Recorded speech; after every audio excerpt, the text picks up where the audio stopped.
Horas buat kita semua yang dikasihi Tuhan, secara khusus seksi perempuan yang berbahagia.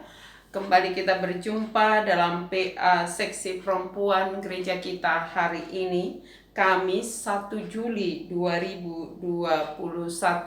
Karena itu kita puji Tuhan, kita bernyanyi dari buku Ende nomor 6 ayat 1.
Kita berdoa. Kami memuji memuliakan nama-Mu ya Allah, yang telah memelihara kehidupan kami hingga saat ini. Kami masih diizinkan untuk beribadah bersama dengan umat-Mu, secara khusus seksi perempuan.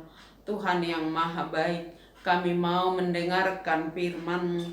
Kuasai hati dan pikiran kami, dan biarlah Roh-Mu yang memimpin kami dari awal sampai akhir ibadah ini. Di dalam nama Allah Bapa, Anak, dan Roh Kudus kami beribadah. Amin. Firman Tuhan yang menjadi renungan kita di ibadah PA hari ini diambil dari kitab Yesaya pasal 6 ayat 1 sampai 13. Demikian firman Tuhan. Dalam tahun matinya Raja Uzia, aku melihat Tuhan duduk di atas tahta yang tinggi dan menjulang, dan ujung jubahnya memenuhi bait suci. Para serafim berdiri di sebelah atasnya, masing-masing mempunyai 6 sayap. 2 sayap dipakai untuk menutupi muka mereka, 2 sayap dipakai untuk menutupi kaki mereka, dan 2 sayap dipakai untuk melayang-layang. Dan mereka berseru seorang kepada seorang, katanya, Kudus, kudus, kuduslah Tuhan semesta alam, seluruh bumi penuh kemuliaannya. Maka bergoyanglah alas ambang pintu disebabkan suara orang yang berseru itu, dan rumah itu pun penuhlah dengan asap. Lalu kataku, celakalah aku binasa, sebab aku ini seorang yang najis bibir, dan aku tinggal di tengah-tengah bangsa yang najis bibir. Namun mataku telah melihat Sang Raja, yakni Tuhan semesta alam. Tetapi seorang daripada serafim itu terbang mendapatkan aku. Di tangannya ada bara yang diambilnya dengan sepit dari atas mezbah. Ia menyentuhkannya kepada mulutku serta berkata, lihat, ini telah menyentuh bibirmu, maka kesalahanmu telah dihapus dan dosamu telah diampuni. Lalu aku mendengar suara Tuhan berkata, siapakah yang akan kuutus, dan siapakah yang mau pergi untuk aku? Maka sahutku, ini aku, utuslah aku. Kemudian firman-Nya, pergilah dan katakanlah kepada bangsa ini, dengarlah sungguh-sungguh tetapi mengerti jangan. Lihatlah sungguh-sungguh tetapi menanggap jangan. Buatlah hati bangsa ini keras dan buatlah telinganya berat mendengar. Dan buatlah matanya melekat tertutup, supaya jangan mereka melihat dengan matanya, dan mendengar dengan telinganya, dan mengerti dengan hatinya, lalu berbalik dan menjadi sembuh. Kemudian aku bertanya, sampai berapa lama ya Tuhan? Lalu jawabnya, sampai kota-kota telah lengang sunyi sepi. Tidak ada lagi yang mendiami. Dan di rumah-rumah tidak ada lagi manusia, dan tanah menjadi sunyi dan sepi. Tuhan akan menyingkirkan manusia jauh-jauh, sehingga hampir seluruh negeri menjadi kosong. Dan jika di situ masih tinggal 1/10 dari mereka, mereka harus sekali lagi ditimpa kebinasaan. Namun keadaannya akan seperti pohon beringin dan pohon jawi-jawi yang tunggulnya tinggal berdiri pada waktu ditebang. Dan dari tunggul itulah akan keluar tunas yang kudus. Demikian firman Tuhan. Shalom buat kita semua.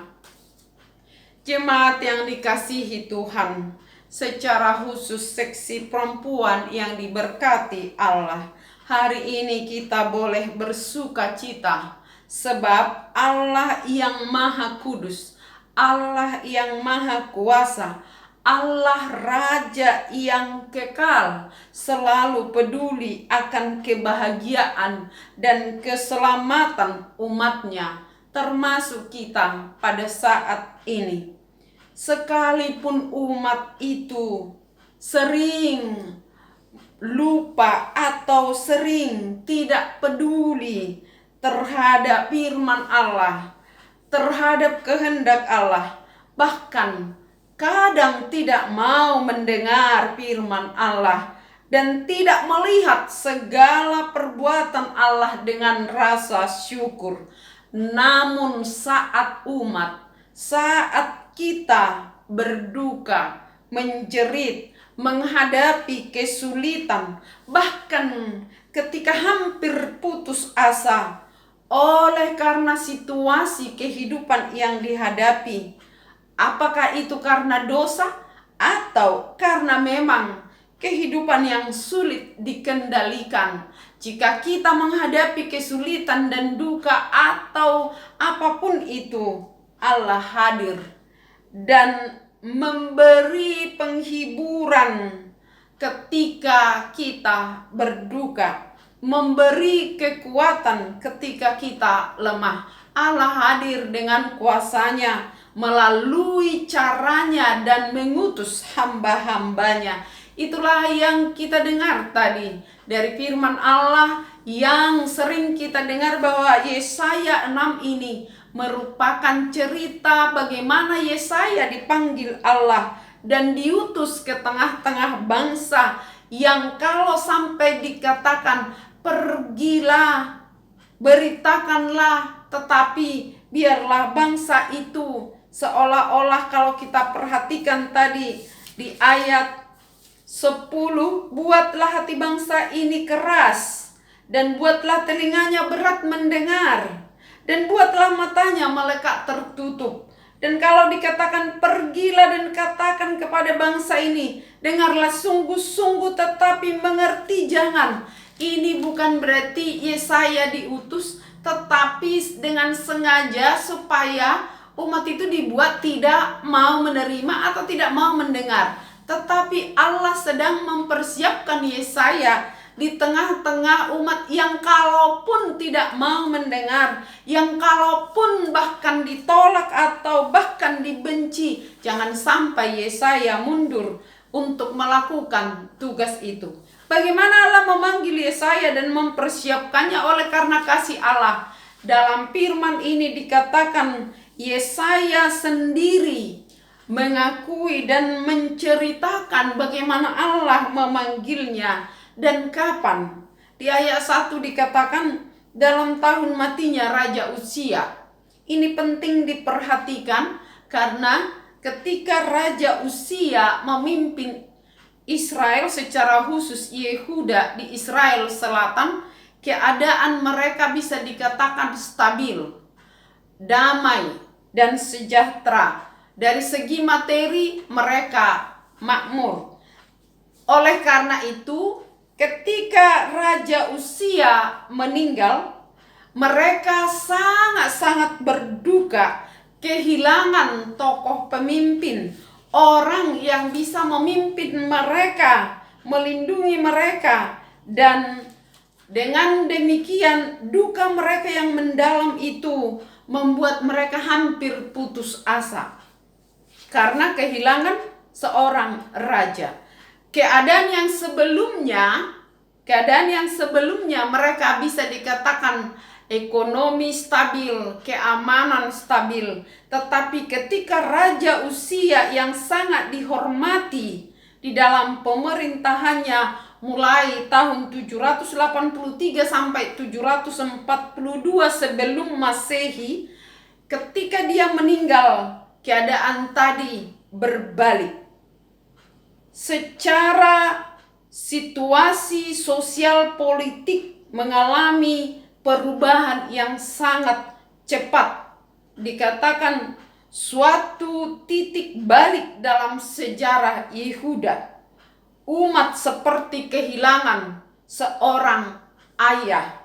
Kalau di orang Batak dikatakan keadaan itu songon anak ni manuk na siok-siok ditinggalkan idukna.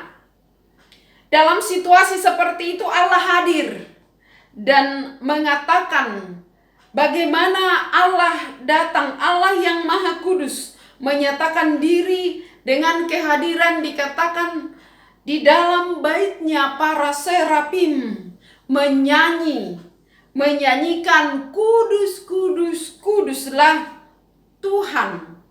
Ini seruan dari para malaikat yang disebut tadi serapim. Serapim dari kata saraf yang berarti roh yang menyala. Artinya ada semangat, ada roh yang menyala-nyala, menyatakan suara yang bergema di dalam bait Allah bahwa Allah sedang hadir di sana.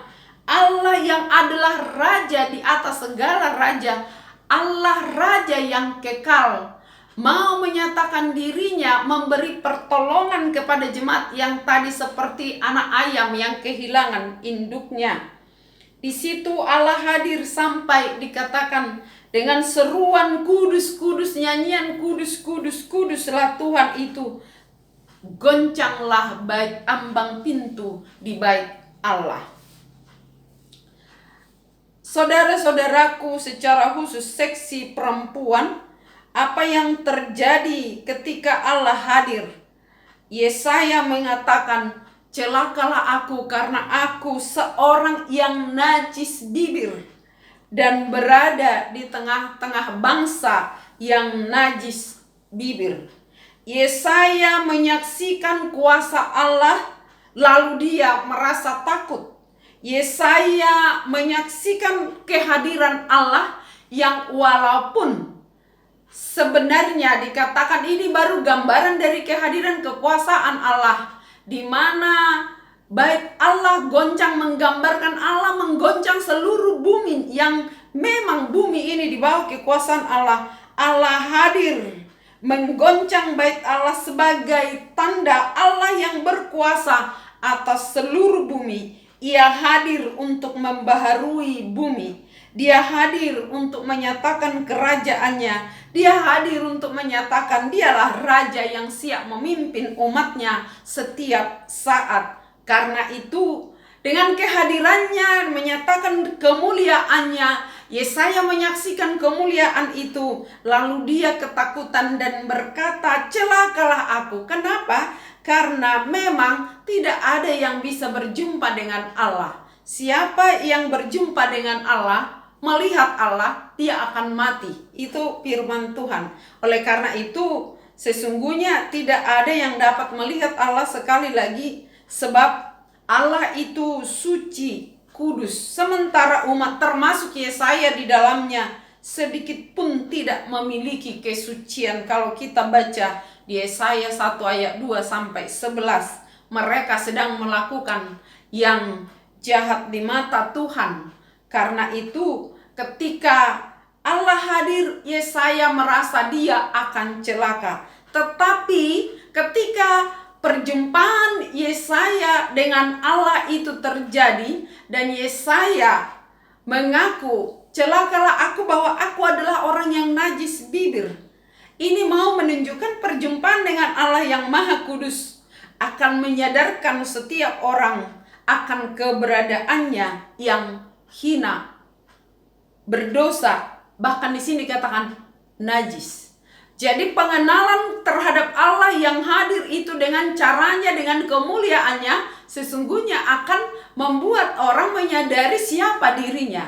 Mengenal Allah berarti mengenali diri sendiri, Allah yang Maha Kudus, kita yang najis. Ketika Yesaya mengaku aku yang najis bibir, lalu seorang dari serafim itu tadi dikatakan mengambil bara api yang ada di dalam bait Allah dan menyentuhkannya ke bibir Yesaya.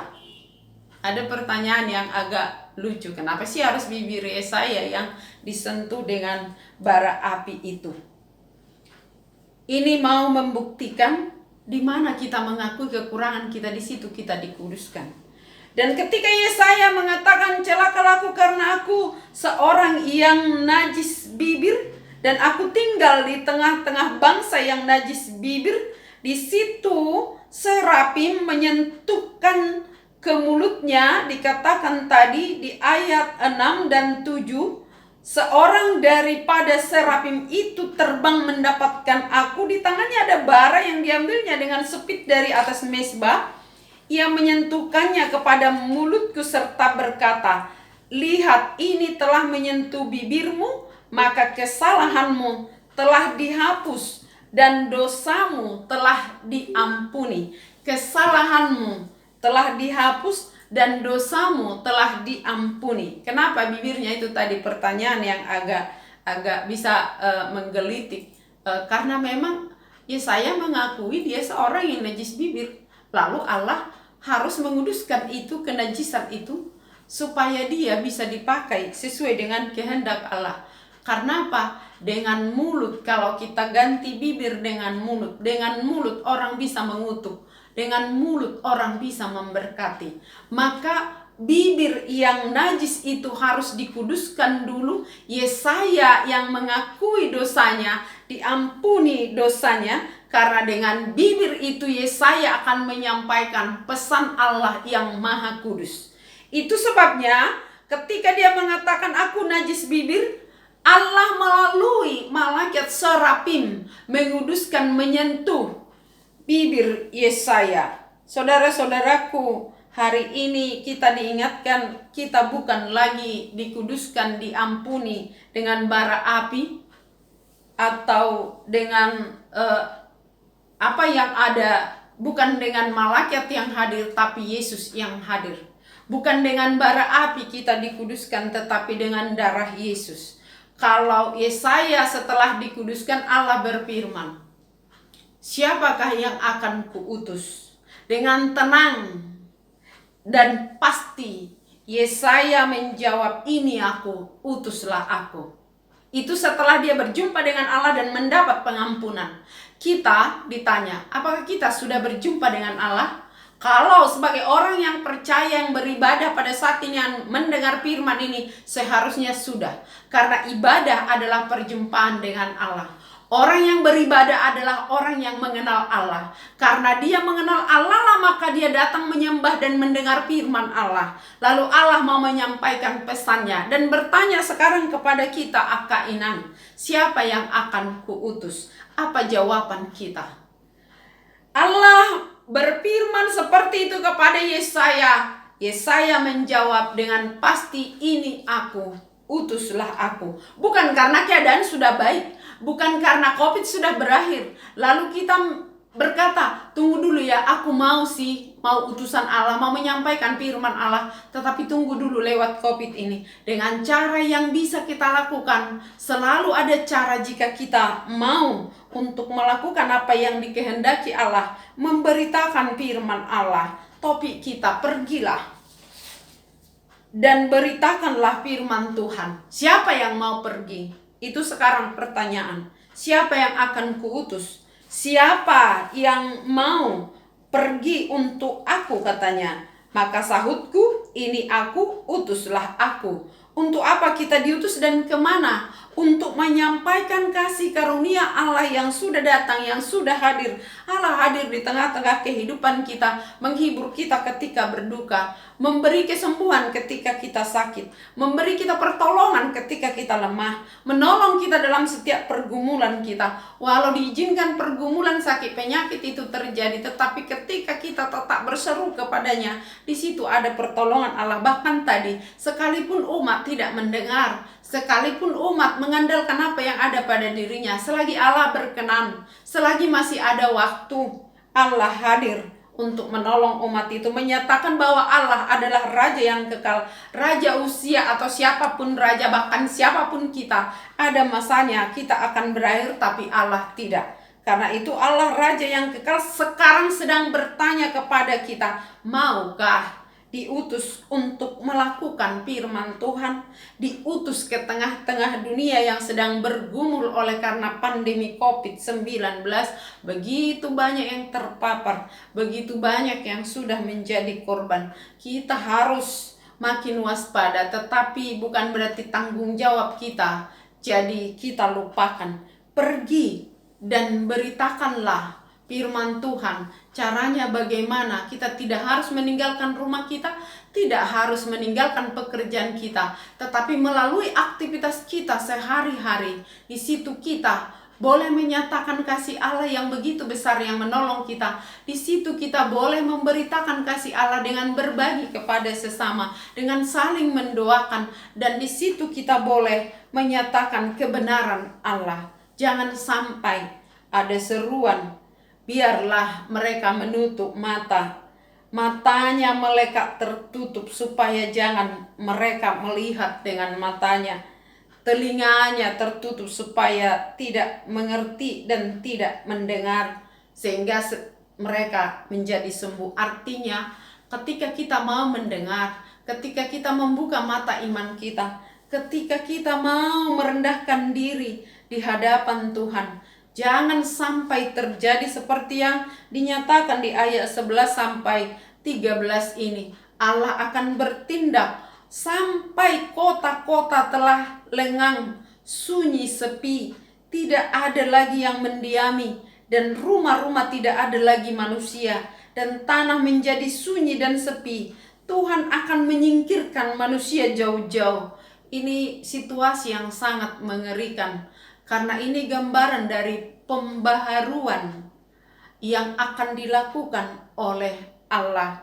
Jika orang-orang yang percaya sudah menutup mata dengan situasi yang terjadi, jika umatnya, kita yang sudah diampuni, dikuduskan dengan darah Yesus, tidak lagi mau peduli dan mendengar firman Tuhan dan melakukannya, maka akan tiba waktunya semua kota akan menjadi sepi, sunyi, tidak ada penduduk. Tetapi dikatakan yang terjadi apa?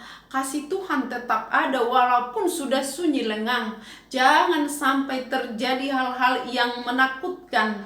Banyak yang terpapar COVID. Kalau kita perhatikan, kadang-kadang di negara, di tempat, kadang-kadang kita saksikan bahkan untuk mengubur pun, untuk berobat pun harus antri. Sekarang kita masih diingatkan, Allah itu mengasihi. Memang Allah pasti melakukan pembaharuan itu. Tetapi dikatakan, umat itu akan seperti, keadaannya akan seperti pohon beringin dan pohon jawi-jawi yang tunggulnya tinggal berdiri. Lalu tumbuhlah dari tunggul itu tunas yang kudus. Ini mau menggambarkan kehadiran Yesus. Dari tunggul yang tinggal itu Artinya Allah tidak melenyapkan semata-mata, tetapi Allah menciptakan pembaharuan itu dan memberikan hal yang baru, bahkan tunas yang kudus akan muncul. Ini yang ditunggu, bagaimana kita terus membaharui diri dan mau diperbaharui supaya makin dekat dengan Allah. Dan seperti tunggul yang akan terus menumbuhkan dan menumbuhkan generasi-generasi yang semakin takut akan Tuhan. Pergilah, kalau Allah bertanya pada saat ini siapa yang akan kuutus, jawablah, kita jawablah. Apa jawaban kita? Jika kita jawab iya, pergi dan beritakanlah firman Tuhan, Tuhan menyertai kita sampai akhir zaman. Amin. Kita berdoa. Terima kasih Tuhan atas firman-Mu yang mengingatkan kami, Kau Allah yang selalu peduli akan keselamatan kami. Kau Allah yang melihat apapun keadaan kami. Di saat kami lemah, di saat kami sakit, atau di saat kami sehat, Kau Allah mengetahuinya. Tidak ada yang tersembunyi di hadapan-Mu. Saat ini Kau bertanya kepada kami, siapa yang akan diutus, siapa yang mau pergi. Tuhan, ajar kami untuk menjawab iya, utuslah aku, ini aku, utuslah aku. Agar kami boleh menjadi duta-duta Allah di tengah-tengah dunia ini, memberitakan firman-Mu dengan talenta dan karunia yang Kau berikan kepada kami masing-masing, secara khusus seksi perempuan, dimanapun berada dan apapun situasi yang dihadapi.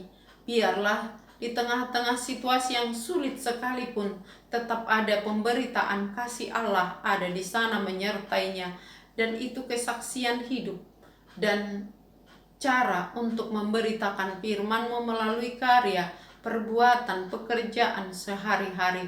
Tuhan Yesus, tolong kami semua agar kami setia untuk menjadi duta-duta Kristus di tengah-tengah dunia pada saat ini. Dunia yang sedang menghadapi pergumulan besar.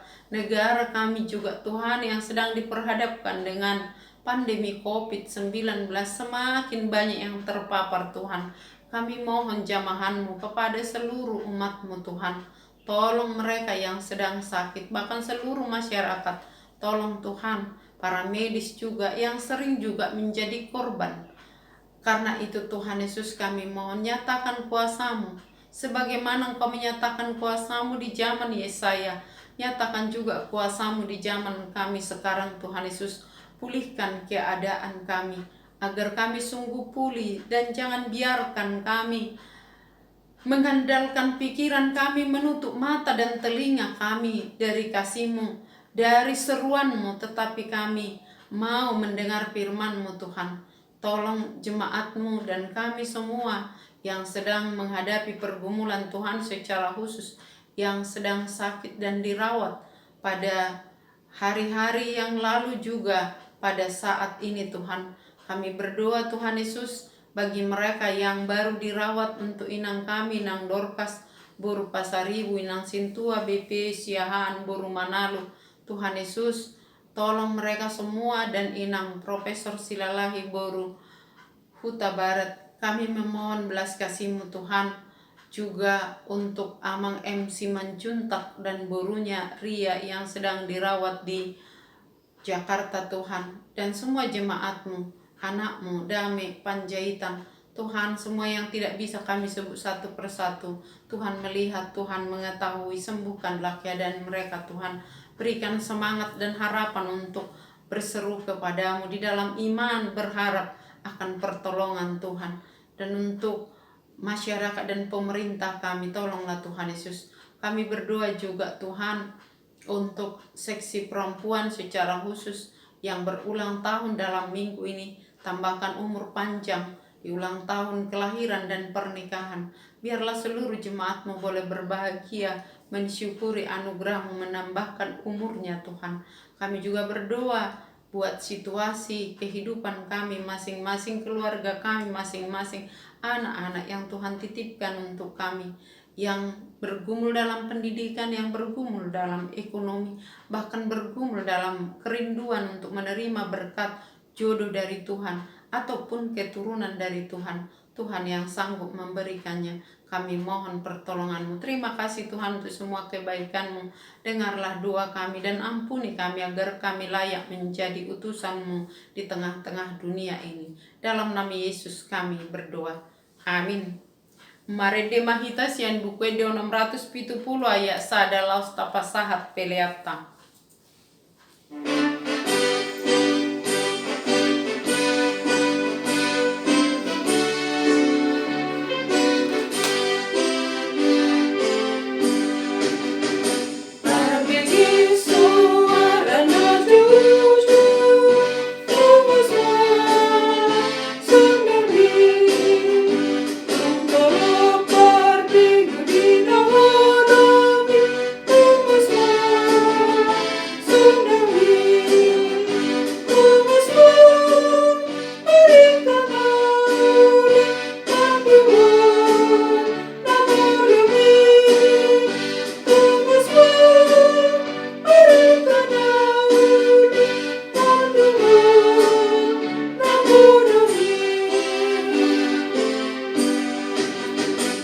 Kita sama-sama berdoa dalam doa Bapa kami. Bapa kami yang di surga, dikuduskanlah namamu, datanglah kerajaan-Mu, jadilah kehendak-Mu di bumi seperti di surga.